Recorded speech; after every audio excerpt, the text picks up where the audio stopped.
أعوذ بالله من الشيطان الرجيم. بسم الله الرحمن الرحيم. ألا إن أولياء الله لا خوف عليهم ولا هم يحزنون الذين آمنوا وكانوا يتقون لهم البشرى في الحياة الدنيا وفي الآخرة لا تبديل لكلمات الله ذلك هو الفوز العظيم. درود شريف. اللهم صل على سيدنا محمد وعلى آله وسلم. ربي يهدنا ويرزقنا.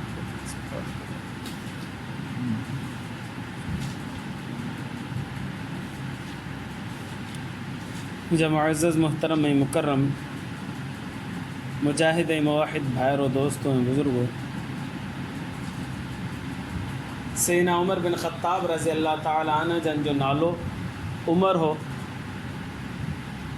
वालिद साहब जो नालो ख़त्ताब हो, वालदा मोहतरमा जो नालो हतमा हो, कुनियत पंहिंजी अबू हफ्स हुअनि, लक़ब अल फ़ारूक हो। अरब सगोरा पंहिंजी औलाद जी निस्बत सां या कंहिं मशहूरु वाक़े जी निस्बत सां पंहिंजी कुनियत रखंदा हुआ। सैयदना उमर बिन ख़त्ताब रज़ी अल्लाह अन्हु जी हिकिड़ी न्याणी जो नालो बीबी हफ्सा हो, जेका नबी सल्लल्लाहु अलैहि वसल्लम जन जी घरवारी हुई, उम्महातुल मोमिनीन हुई। बीबी हफ्सा रज़ी अल्लाह अन्हा उन जी निस्बत सां पंहिंजी कुनियत रखियऊं अबू हफ्स। लक़ब हुन अल फ़ारूक, हक़ ऐं बातिल जे दरमियान में फ़र्क़ु करण वारो। उमर बिन ख़त्ताब रज़ी अल्लाह अन्हु जो सिलसिलो नसब कुझु हिन तरीक़े सां: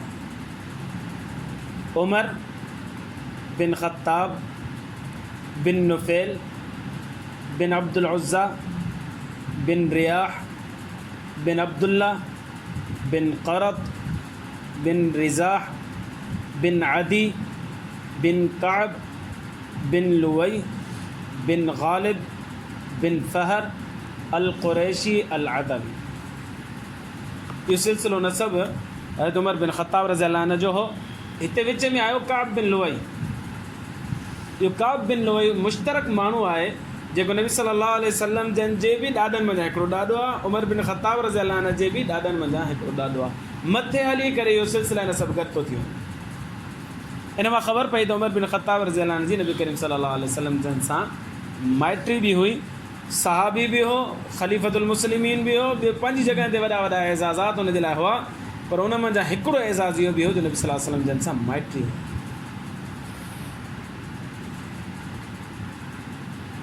अल फ़ारूक छो चयो वेंदो आहे?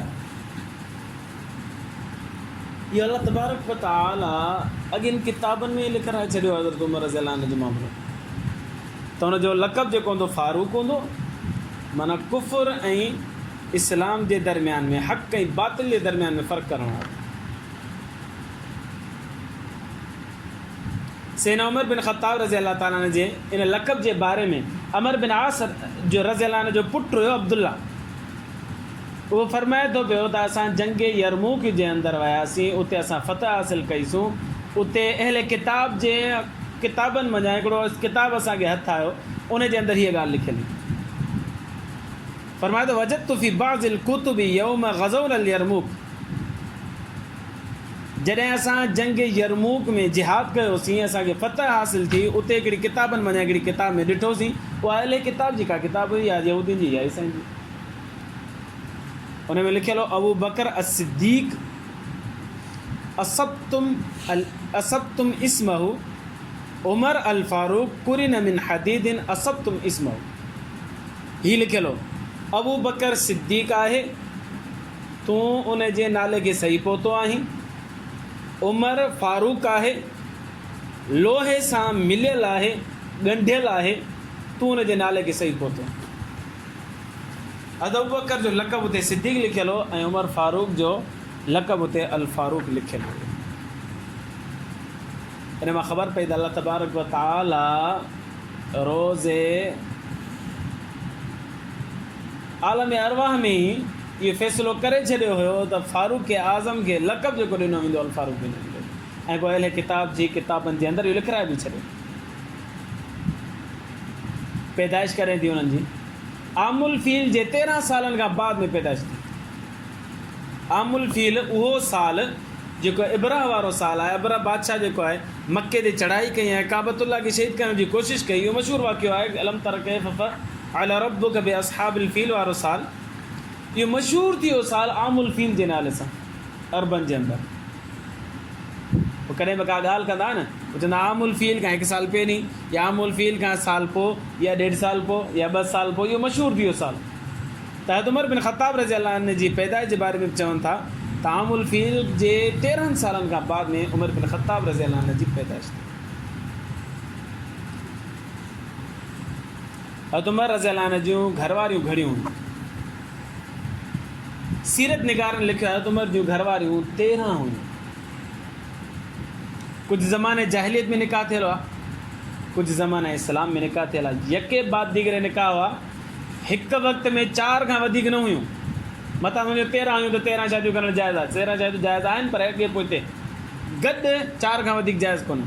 इहो एज़ाज़ सिर्फ़ु नबी करीम सल्लल्लाहु अलैहि वसल्लम जिन जे लाइ त उहो 4 खां वधीक घरवारियूं रखी सघनि था पिया। बाक़ी कंहिं बि बनी बशर खे इजाज़त कोन्हे त 4 खां वधीक हिकु वक़्त में 4 खां वधीक निकाह रखे। कुझु जा नाला मूंखे किताबनि में मिलिया ऐं उन जी औलादुनि जा नाला बि मिलिया, तव्हांखे ॿुधाइणु घुरां थो। नंबर 1 ज़ैनब बिन्ते माज़ून रज़ी अल्लाह ताला अन्हा। हीअ उस्मान बिन्ते माज़ूम रज़ी अल्लाह अन्हा जी भेण हुई। हीअ बि साहबियाणी हुई। उस्मान बिन्ते माज़ूम जेको भाउ हुयो हिन जो उहो बि साहबी आहे रसूल सल्लल्लाहु अलैहि वसल्लम। नबी करीम सल्लल्लाहु अलैहि वसल्लम जन जी पहिरीं धीअ जंहिंजो इंतिकाल थियो बीबी रुक़ैया हज़रत उस्मान जे निकाह में जेका हुई,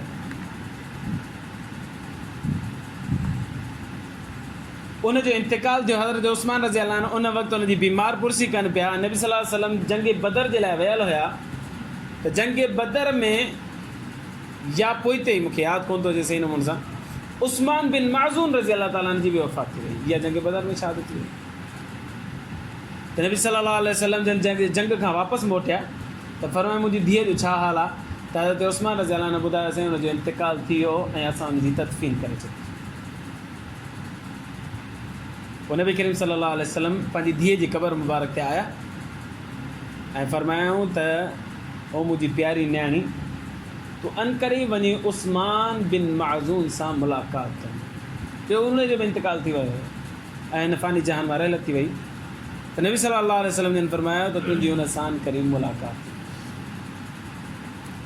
इहो उस्मान उनजी भेण ज़ैनब बिन्ते माज़ून या हज़रत उमर बिन ख़त्ताब रज़ी अल्लाह अन्हु जी घरवारी। इन मां जेका औलाद थियो हज़रत उमर खे उहो मशहूरु थियो ऐं जलीलुल क़द्र साहबा में शुमार थियो।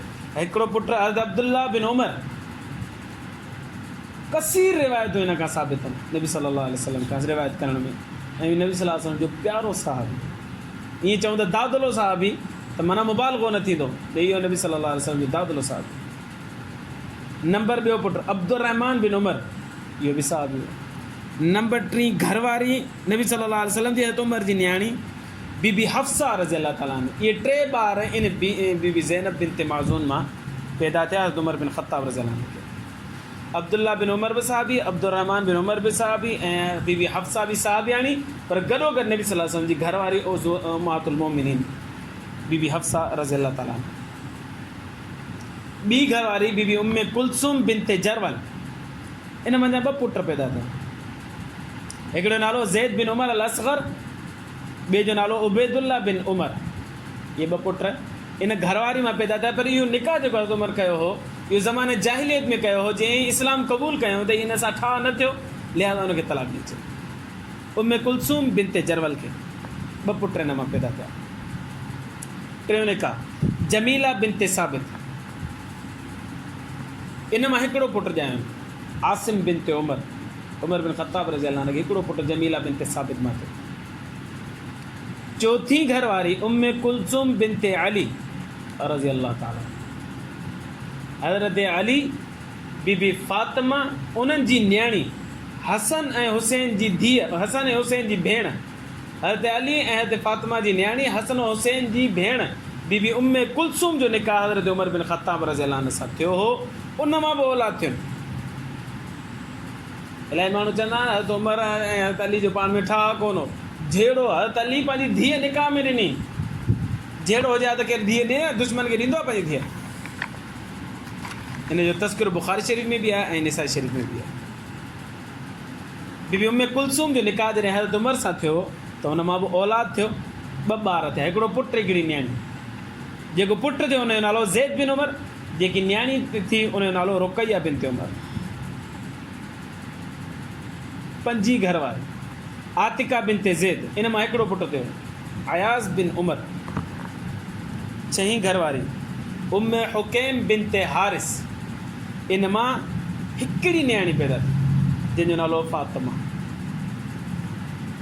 हज़रत उमर रज़ियल्लाहु अन्हु जूं 2 कनीज़ूं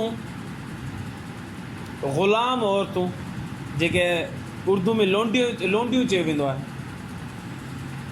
कनीज़ बि चयो वेंदो आहे, ग़ुलाम हुयूं औरतूं। इन मां बि हज़रत उमर रज़ियल्लाहु अन्हु खे 2 मां औलाद हुयो। हिकिड़ी जो नालो हो लुहैया, उन मां अब्दुर्रहमान अल असग़र हिकिड़ो पुटु जो ॼमे। ॿी जो नालो फ़क़ीहा, उन मां ज़ैनब हिकिड़ी न्याणी हुई जंहिंजो नालो हो ज़ैनब। ही तक़रीबन मूं तव्हांखे हज़रत उमर जी 6 घरवारनि जा नाला ॿुधाया ऐं 2 कनीज़ुनि जा नाला ॿुधाया ऐं टोटल 13 ॿारनि जा नाला ॿुधाया जेके धीअ ऐं पुटु मिलाए सला आहिनि। ऐं हूअ टोटल शादियूं जेके हज़रत उमर बिन ख़त्ताब रज़ियल्लाहु अन्हु जी थियूं ज़माने जाहिलियत में इस्लाम में, उहे 13।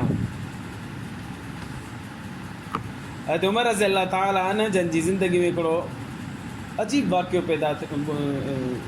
पेश आयो, जेको तव्हां उलमा किराम खां ॿुधो हूंदो, मूं बि हींअर पढ़ियो, दिलि चवे तव्हांखे ॿुधाए छॾियो।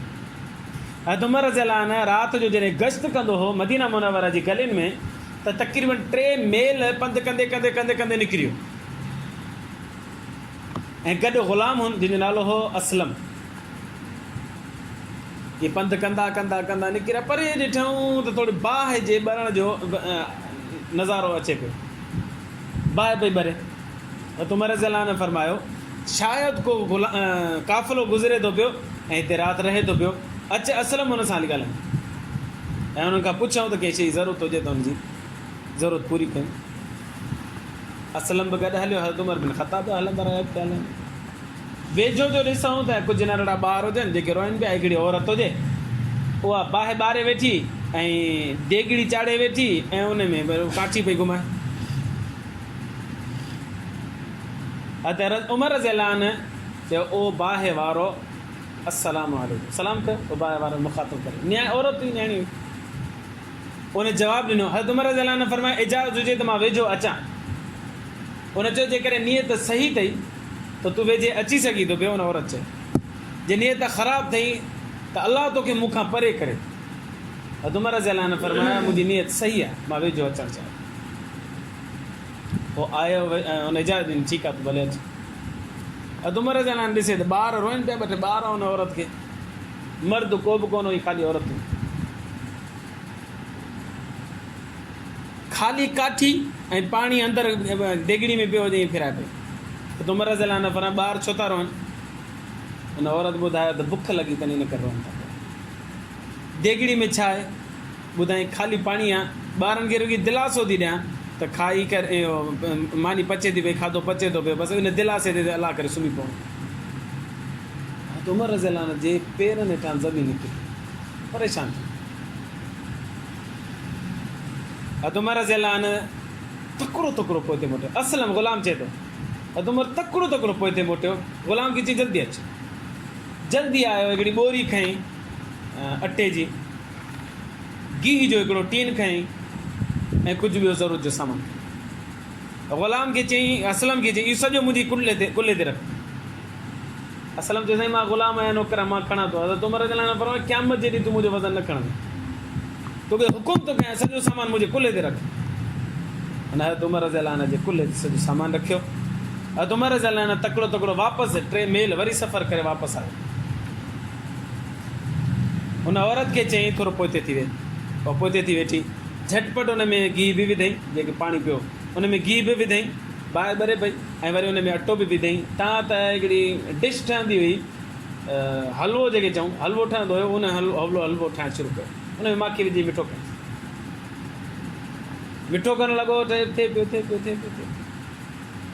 हुन औरत चयो त हे नौजवान कल्ह क़यामत जो ॾींहुं थींदो मुंहिंजा हथ हूंदा उमिरि जो गिरेबान हूंदो मां अलाह जे साम्हूं ॿुधाईंदुसि त उमिरि असांजी परगोर कोन थी हज़रत उमर रज़ी अल्लाह न परेशान थी फरमायो औरत उमिरि खे तुंहिंजे हाल जी कहिड़ी ख़बर तूं अलाए किथे रही थी उन औरत चयो जेकॾहिं असांजो अमीर आहे त हुनखे असांजी परघोर लहणु घुरिजे जेकॾहिं नथो लहे त पोइ असांजो अमीर उलमोमिन छाजा हज़रत उमर रज़ी अल्लाह न परेशान थी वियो ख़ैर पोइ पचाईंदो रहियो जीअं तयारु थी वई त पोइ हिकिड़े वॾे थां में लाथईं हिलायां थो पियो ऐं पोइ हिनखे कपिड़े सां कंहिं शइ सां करे सुकाए उहो पियो करे थधो पियो करे त जल्दी पंहिंजे ॿारनि खे खाराए हुनखे चयो तूं पोइते थी करे वेही रहे उहो पोइते थी वेही रहे पाण सॼो पचाए करे थां में लाथईं वरी हुनखे कपिड़ो हणी जल्दी ठाहिराईं हिकिड़ी प्लेट ठारे करे ॿारनि खे ॾिनई वरी ॿी प्लेट लाथईं वरी हुनखे ठाहिणु लॻो थधो करणु लॻो जल्दी ॿियो टी प्लेट चौथी प्लेट ॿारनि खे खाराईं ॿार खाइणु करे हुननि खाधो हुनजे पेट में कुझु वियो तां त हुन रोअणु बंदि कयो कंहिं शइ जी ज़रूरत का ज़रूरत न हज़रत उमर रज़ी अल्लाह इहो चई करे उथियो हुन जो का ज़रूरत न आहे त उथियो जीअं पोइते थियो त हुन औरत चयो त अलाह तोखे उमिरि करे ऐं हुनजी जॻह ते अमीरुल मोमिनीन करे त उमर बिन ख़त्ताब रज़ी अल्लाह हुनखे ॾिठो ॾिसी करे वरी वापसि हुनखे ख़बर ई कोन्हे त अमीरुल मोमिनीन उमर बिन ख़त्ताब पाण हज़रत उमर रज़ी अल्लाह वरी वापसि ॾिठो फरमाया त जेकॾहिं तूं उमिरि ॾे वईं ऐं हुन सां मुलाक़ात कंदीअ त मूंखे उते ज़रूरु ॾिस मां उते हूंदुसि इहो चई करे थोरो अॻिते हली करे पासो वठी करे वेही रहियो ग़ुलाम चयो साईं अञा को कमु आहे छा पर हा अञा कमु आहे जिन ॿारनि खे मां रोअंदे ॾिठो न उन ॿारनि खे खिलंदे ॾिसां त पोइ हलां उहो ॿार रोअण त चुप करे चुको आहे हाणे खाधो खाई करे हाणे थोरी हुननि जे हिक ॿिए सां हरकत शुरू कई ऐं खिलणु शुरू कई मज़ाक करणु शुरू कई पोइ हज़रत उमर रज़ी अल्लाह फरमाया बुख हिननि जी निंड फिटाए छॾी हुई हाणे हिननि खे निंड जल्दी पोइ थोरी देरि में ॿार सुम्ही पिया हज़रत उमर रज़ी अल्लाह ताला न पोइ उतां वरी वापसि मदीने जी तरफ़ हलिया आया फ़िक्र हो उम्मत जो दर्द हुयो उम्मत जो ग़म हुयो उम्मत जो परेशान थी वेंदो त मुंहिंजी ख़िलाफ़त जे अंदरि केर बि बुखियो राति जो न सुम्हे ऐं जेसि ताईं ताक़त हूंदी हुई तेसि ताईं पंधु कंदा हुआ ऐं राति जो माण्हुनि खे ॻोल्हींदा हुआ त कंहिंखे परेशानी हुजे त हुनजी परेशानी कनि अलाह खां दुआ अलाह हिननि सगोरनि जी सीरत सम्झणु ऐं हुन ते अमल करण जी तौफ़ीक़ अता फ़रमाए वाख़िर